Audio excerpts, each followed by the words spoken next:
So let's talk about a new addition to the 2026 recruiting cycle for the BYU football program, and that is Lopeti Moala. Now, as we talk about this, I'm going to throw this up here. His highlight reel lets you guys kind of get a full sense for who he is as a football player, because I really do think that he has got the capability of being a nice piece for the BYU football program. We'll push play here and let you see what it is. Now, these highlights are from his time at Davis High School. He's been playing at Davis for the past 3 years. He is now transferred to Orem High School, just a stone's throw away from BYU, where he figures to bring his incredible pass rush ability and overall athleticism on the defensive line to the BYU football program. You'll see him lining up here on the edge a lot for Davis High School, and he's an absolute terror off the edge. He is a guy that is just, he's absolutely intent on making disruptive plays against opposing quarterbacks. And that's what I love about him. But I am of the opinion that he will take that athleticism off the edge. He's already listed at 6'3",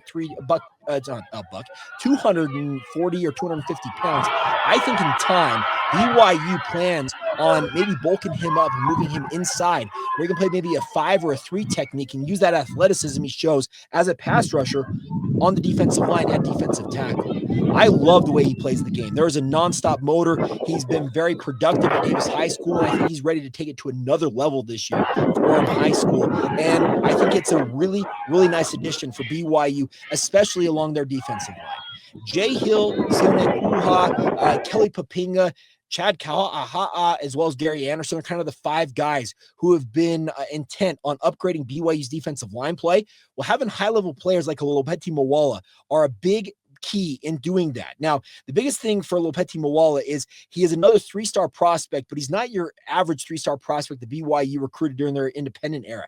He's a high-level 3-star prospect. The overall rating on him says that he is one of the guys that isn't necessarily a top shelf prospect, because BYU has the Ryder Lions, the Brock Harrises of the world, but you need pieces like Lopeti Moala, because I see a ton of potential in what BYU sees in him in terms of his ability to come in and contribute right away for the BYU football program. And that should be an enticing proposition, because even if he doesn't bulk up, if he plays still at the 6'3", 240, maybe 250, maybe even as much as 260 pounds, he can be a very effective defensive end in and of itself, even if he doesn't put on the adequate weight to move to the interior of BYU's defensive line. But I think this skill set alone screams high-level contributor for BYU, and yet another piece to the puzzle in terms of unlocking BYU's defensive line play for years to come.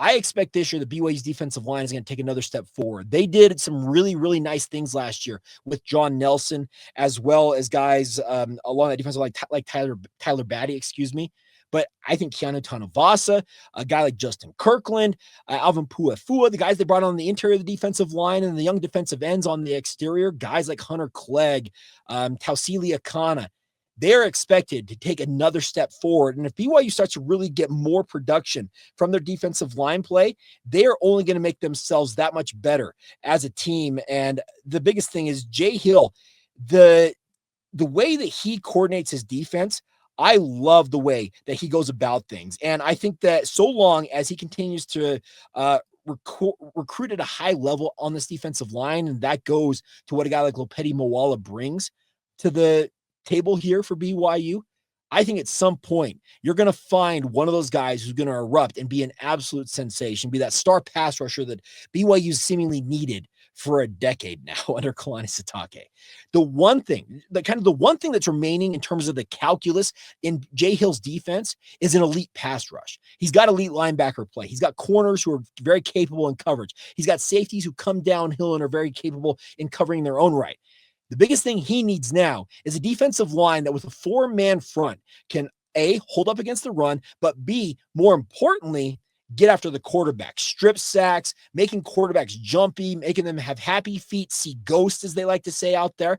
And so long as BYU gets that, and whether it's a Lopeti Moala down the line or somebody from this year's squad, BYU's defense will be that much more dangerous. And consider how dangerous it was a season ago. Jay Hill had that defense absolutely balling all season long. And it feels like if they can get the answers on the defensive line to have 2 stud defensive ends along with 2 mauling defensive tackles, man, the sky's the limit. I think Lopeti Moala is a really, really sure bet to be a part of that rotation at bare minimum.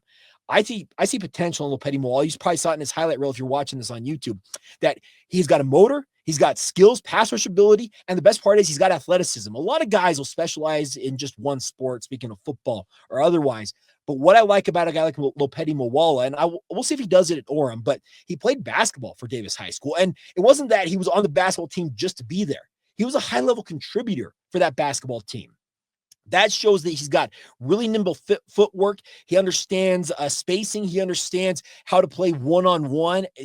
The basketball element, the multi-sport element for a lot of athletes, it gets overlooked in this. But I know that BYU values, speaking of the coaching staff, they value guys who don't just put all their eggs in one basket and hope that's enough. They like guys who will spend time playing baseball or doing track and field, or in this case, like Moala, playing basketball. That extra athleticism you show and the ability to move across different sports, it shows that you are more of an athlete than you are just a robot who can do one thing on the football field. It shows that you are a true athlete. And I think that BYU, if you look kind of their history, almost every guy that they have recruited usually plays a different sport outside of football. McKay Madsen is just an absolute freak. We talked about him. We've had him on this podcast. He's a 4-star prospect from last year's recruiting cycle. He just set the CIF record for both discus and shot put, and he's going to play either running back or linebacker at BYU.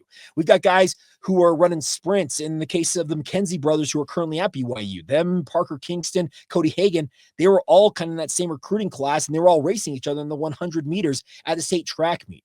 BYU values multi-sport athletes, and I think Lopeti Moala is just the latest example of that. And I'm looking forward to seeing what he brings to BYU whenever he enrolls. I don't know. I probably should have checked this out before I recorded, but I was not able to get a firm answer on it as to if he has mission plans and if he, not if, but when he plans to embark on his mission. But just watching the highlight reel and knowing how good Orem is going to be this coming season, because sure looks like Orem's going to be elite. They've got guys like Kawe Akana, Taden Kawa at quarterback. That Orem squad, and hey, many of you know them in Mountain View Bruin, but I can admit that my crosstown rival Orem, they're absolutely locked and loaded. And Lopeti Moala, he is just another incredible piece to Orem's. Obviously, calculus coming in this upcoming senior season for him, but more importantly, down the line for BYU, I'm excited to see him achieve his potential and see what he's capable of accomplishing as a BYU Cougar. All right, coming up next, we are entering a whole new era. Today is the day. The House settlement, you probably heard about this literally for years at this point, but today, July 1st, is officially the beginning of the House settlement era. What does it entail for BYU? What does it mean for BYU's athletes? And by extension, what does it mean for everybody in college football? Well, we are going to delve into that next as we continue on right here on Locked On Cougars.